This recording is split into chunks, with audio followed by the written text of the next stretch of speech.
Hello mes reines, hello mes loves, j'espère que vous allez bien. Moi, je vais super bien. Alors, bienvenue dans cette nouvelle vidéo. Voilà, aujourd'hui, je vais vous dire certaines vérités qui vont vous choquer. Je vais vous dire des vérités vraiment, j'espère qu'elles vont vous réveiller. Parce qu'il est vraiment temps que vous vous réveillez.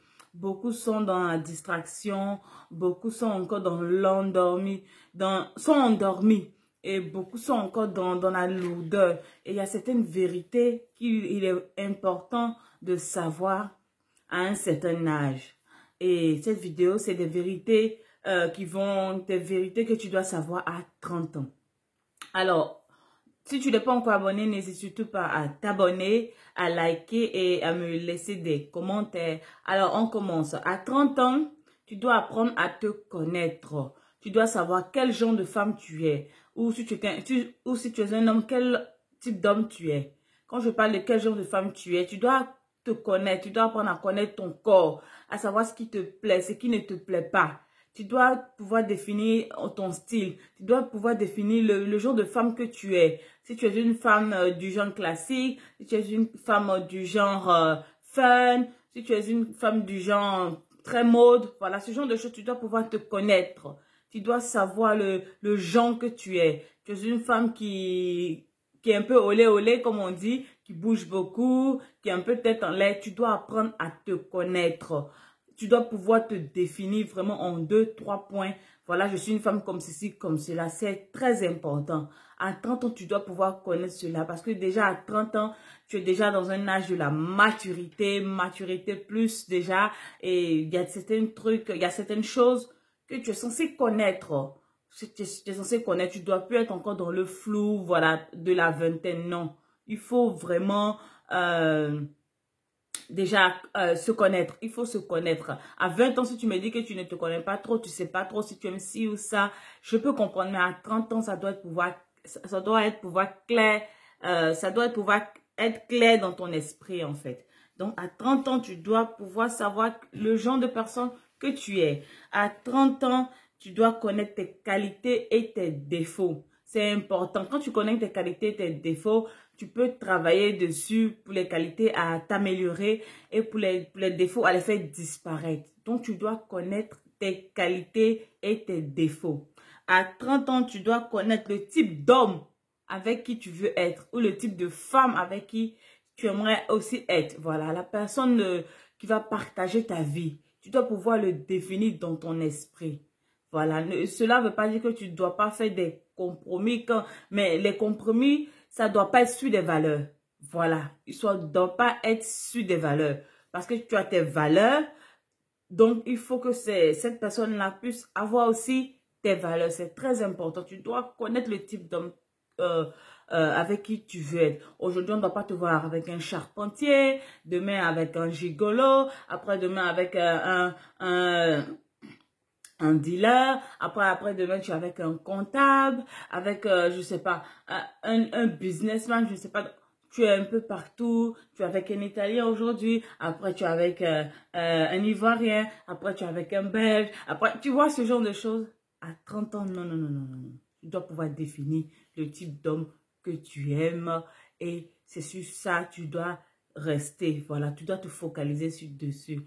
Certains disent que ouais, en voulant trop trier, tu finiras par être seul. Non, il y a le tri et puis il y a le tri. Il y a des femmes qui exagèrent un peu souvent dans les critères. Elles vont te dire, moi je veux un homme grand, qui a une barbe comme ceci, qui fait 1,90 m, qui est comme ceci. Ce sont des critères un peu, pour moi, qui sont un peu futiles. Voilà. Mais des critères sur lesquels tu ne dois pas badiner, ce sont les valeurs. Les valeurs. Imagine, toi, tu es une femme, tu es pour les choses justes, tu es pour les choses bien et tu te mets avec quelqu'un qui passe son temps à faire des bêtises, à faire des trucs hors la loi, tu vois que ça ne va pas marcher. Ce ne sont pas tes valeurs. Donc les valeurs seulement, il faut être intransigeante sur tes valeurs, c'est important. Alors la troisième des choses, à 30 ans, on ne vit pas chez ses parents, chez papa ou maman. Si tu vis peut-être chez papa et maman, c'est peut-être que les parents t'ont demandé de rester là. Voilà, parce qu'ils sont déjà vieux et ils veulent peut-être te laisser la maison. Donc, ils t'ont peut-être demandé, reste là. reste dans cette maison, voilà, ne va pas loin l'autre loyer, reste là, parce que nous, on est déjà vieux et tout. Sinon, à part ça, à 30 ans, on ne reste pas chez ses parents. À 30 ans, on se trouve chez soi, même si on doit aller vivre avec un colocataire, une amie. À 30 ans, on doit être indépendant. À 30 ans, tu dois pouvoir avoir un travail stable. Tu dois pas être dans des petits boulots à petits boulots, petit boulot à petit boulot, contrat de 2 mois, de 6 mois, de 1 an, contrat de ceci, de cela, non, contrat d'une journée. Non, tu dois pouvoir avoir un travail stable, c'est important. Un travail stable, c'est grâce à un travail stable que tu vas pouvoir avoir, tu vas pouvoir économiser, avoir une bonne source de revenus et te prendre en charge. C'est vraiment important. À 30 ans, on n'est plus dans les commérages. Ah non, toi tu as dit, lui il a dit ça, mais j'ai appris que tu as dit ça sur moi. Non, c'est rentré ici. Non, non, non, non, non, non, non, non, non. À 30 ans, on n'est plus dans ça. On évite ça. Ça, c'était les choses de 16 ans, 17 ans. Ah, il paraît que tu as dit ça sur moi. Ah, non, non, non, non, non, non, non, non. À 30 ans, on évite ça. Et pour éviter tout cela, il faut trier son cercle d'amis. Il faut trier son cercle d'amis. Trie ton cercle d'amis et mets-toi avec des gens posés aussi comme toi. Voilà, à 30 ans, il faut arrêter tout ça, ces commérages, ces bavardages inutiles, ces guéguerres entre filles là. Voilà, toujours dans les discussions entre copines. C'est quoi tout ça? Dis-moi, c'est quoi tout ça? Hein, tu fais que marcher des copines qui sont toujours dans des rapportages. Dès que tu tournes le dos, elles disent ça. Non, non, non, non, non, non. Si tu vois que tu es dans un groupe d'amis, tu vois un genre de choses, tu les fais asseoir tout, tu dis, écoutez, moi, je ne suis plus dans ça, hein. Moi, toi, dit, non, non, non, non, non, non. C'est pas ce genre de choses-là que, je sais pas ce que je veux pour ma vie. Je ne veux pas de ça. Les mots de tête là, je ne suis pas dedans. À 30 ans, tu réduis ton cercle d'amis. À 30 ans, tu t'ouvres, tu te fais des amis qui vont te permettre d'avancer. Des bonnes personnes, des amis qui ont déjà la sagesse, qui sont rangés. Voilà, à 30 ans, il faut commencer vraiment à quitter dans les commérages. C'est même pas bon du tout, c'est même pas bon du tout. Parce que si tu restes dedans, ta quarantaine va faire pitié, hein? Ta cinquantaine aussi va faire pitié. À 30 ans, on n'est pas obligé de savoir tout de ta vie. Tu dois pouvoir garder ta vie privée. Voilà, les gens ne sont pas obligés de tout savoir. Les gens ne sont pas obligés de tout savoir sur toi. Les gens ne sont pas obligés de tout savoir sur toi. Et tu n'es pas obligé de tout dire aux gens. Tu n'es pas obligé de tout dire. À 30 ans, on a une vie privée. On a une certaine vie privée. Voilà, on n'expose pas tout. On ne dit pas tout. Vous racontez vos vies à tout le monde. Vous racontez tout ce qui se passe dans vos vies à tout le monde. Et ça, c'est pas bon. Vous exposez vos enfants, vous exposez vos foyers, vous exposez vos finances. Hein? Imaginez-vous, je le dis souvent dans mes vidéos, imaginez-vous dans un marché comme ça, vous allez faire les courses et il y a quelqu'un qui s'arrête comme ça au milieu du marché. Ah, regarde, ça c'est mon enfant, hein? Ça c'est mon mari. Hein? Regarde, voilà, si j'ai ceci dans mon compte. Regarde, tu vois ça? Vous allez traiter cette personne de quoi? De fou. Vous allez dire, mais il est fou celui-là. He's crazy. Et pourtant, c'est ce que vous faites. C'est ce que vous faites. Vous exposez tout. Non, à 30 ans, tu dois pouvoir être sage. Tu dois comprendre que voilà, je ne suis pas obligée de tout dire même à mes copines. Je ne suis pas obligée de tout dire à ma famille. Je ne suis pas obligée de tout dire à mon entourage. Je privilégie certaines choses pour mon bonheur, pour ma paix, pour ma santé. C'est important. À 30 ans, on arrête d'accuser les autres pour notre échec, pour notre malheur. On apprend à assumer ses choix. On apprend à se démerder tout seul. Voilà. Maintenant, si tu n'as pas pu te démerder tout seul, ok, là, tu pourras demander de l'aide. Mais tant que tu n'as pas essayé par toi seul, voilà, à 30 ans, on se débrouille tout seul. On se démet tout seul. Voilà, ce qui t'arrive, c'est ton problème. Si tu es dans une relation toxique, c'est ton problème. On ne t'a pas envoyé là-bas. Si tu es retrouvé aujourd'hui, maman célibataire, c'est ton problème. On ne t'a pas envoyé là-bas. Si à 30 ans, tu te retrouves en train de faire un petit boulot, c'est ton problème. Tu aurais dû aller finir tes études comme tes copines. Voilà, tu te plains pas, tu n'accuses personne. Oh, c'est parce que le système est ceci, c'est parce que mes parents m'ont fait ceci. Non, même si tes parents ont été peut-être à la base, parce qu'ils n'ont pas pu payer peut-être toutes tes études, et puis voilà, tu t'es retrouvé, voilà, en train de faire des petits boulots. Mais il est important vraiment de laisser le passé au passé, de pardonner, de guérir de ses blessures. À 30 ans, tu guéris de tes blessures. Tu guéris de tes blessures. Tu préserves ta santé mentale. À 30 ans, tu n'accuses pas les gens. Tu acceptes, ah, c'est de ma faute, j'ai commis cette erreur. Ok, j'assume, je vais m'arranger. Comment on fait pour rebondir? Comment on fait pour vraiment guérir de cela? Et puis voilà, ça va aller, ça va aller. Il faut apprendre à assumer souvent ses choix. C'est très important. Arrêtez de toujours accuser les autres. Non, à 30 ans, on ne fait plus ça. On ne fait plus ça, on n'accuse plus les autres. On n'accuse plus les autres. C'est très important.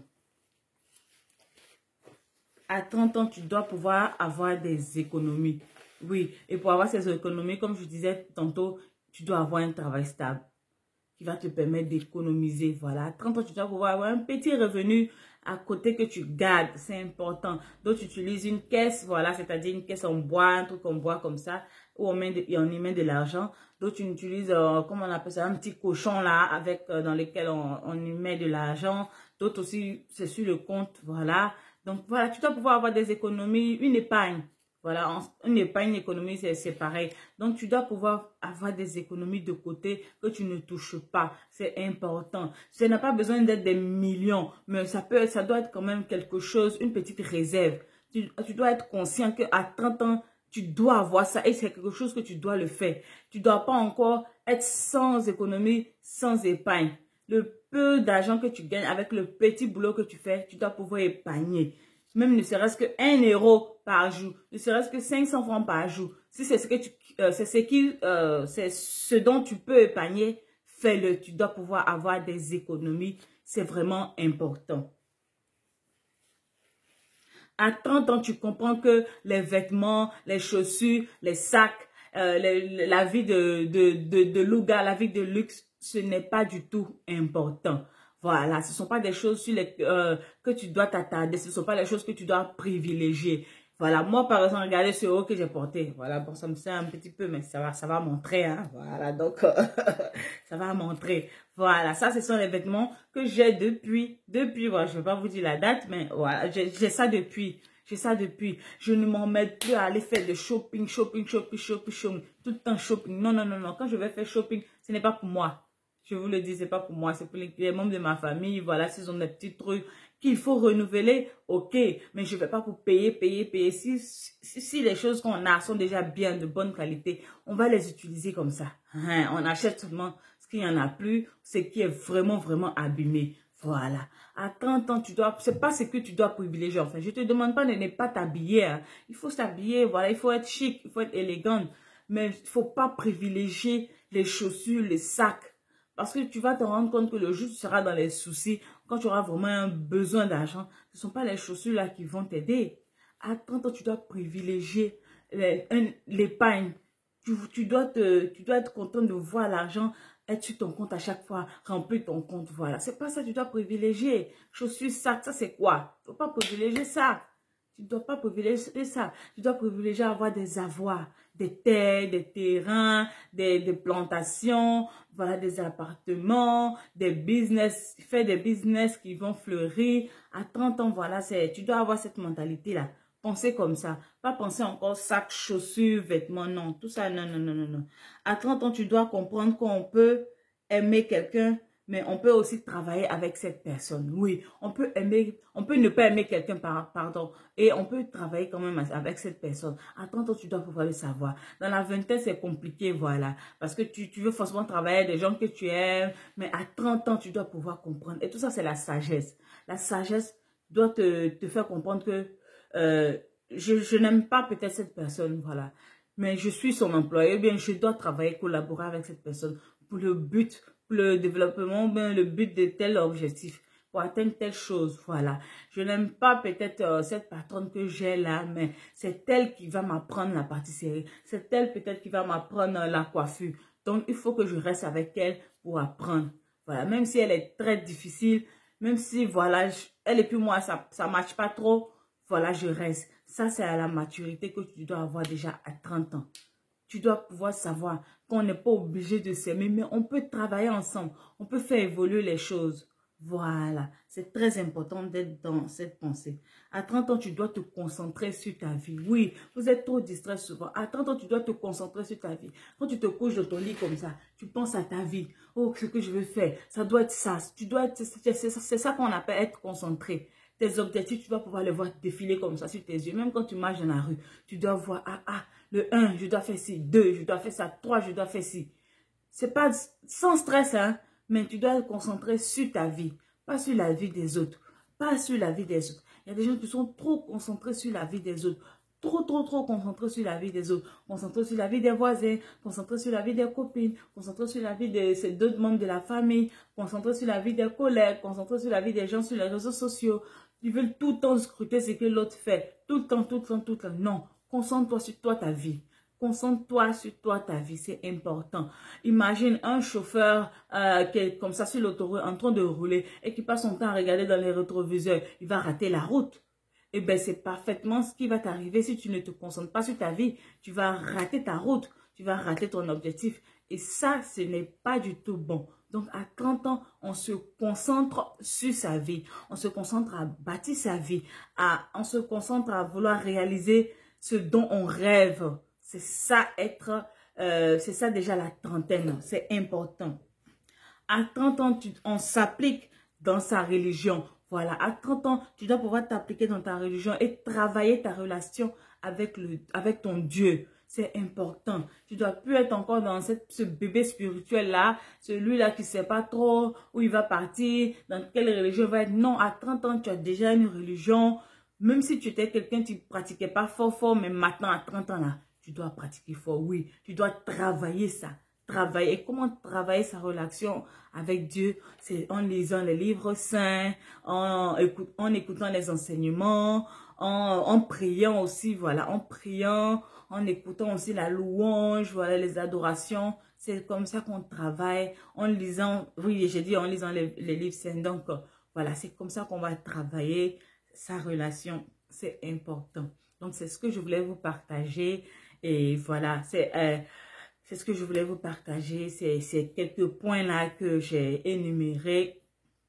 Je pense que c'est important. C'est important. C'est important que voilà, que vous sachiez ce genre de choses, que vous les appliquez. Ne laissez pas 2025 arriver, voilà, sans avoir appliqué ce genre de choses, voilà. Sinon, ça risque d'être vraiment chaotique. Si tu vois que dans ta vie, tu as un retard peut-être concernant la lecture, tu t'exprimes pas bien, vas-y dès aujourd'hui, va acheter un petit livre et commence à lire, commence à lire. Achète un livre sur quelque chose qui te plaît. Voilà, ne dis pas je ne sais pas quel livre. Peut-être que tu as des questions que tu te poses.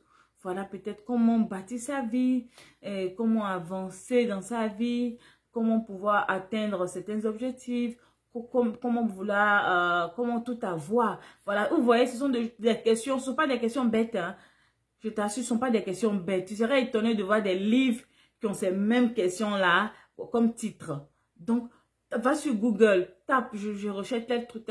Tu vas voir des livres sur ça. Et tu vas voir qu'il y a plein de livres qui vont sortir. Et tu t'achètes un de ces livres et tu commences à lire, Quand tu vois un nouveau mot, tu mets ça dans ton petit cahier, ton petit bloc-notes. Tu notes ce mot-là et puis tu apprends à l'utiliser. Et c'est comme ça que tu verras que ton vocabulaire sera riche. Tu vois, non, travaille sur toi, travaille sur ta manière d'être. Voilà, travaille sur ta gestion, comment on dit ça, ta gestuelle. Voilà, travaille sur toi. Essaie de t'améliorer si tu vois que tu as encore des défauts. Si les gens ont tendance à te dire, ah, toi tu es trop comme ci, toi tu n'aimes pas trop quand tu fais ceci. Si tu sais même qu'au fond de toi, ils ont raison. Travaille dessus. C'est tout ça la maturité à 30 ans. Donc, on se dit à bientôt dans une nouvelle vidéo. N'hésitez surtout pas à liker et à vous abonner. Bye bye!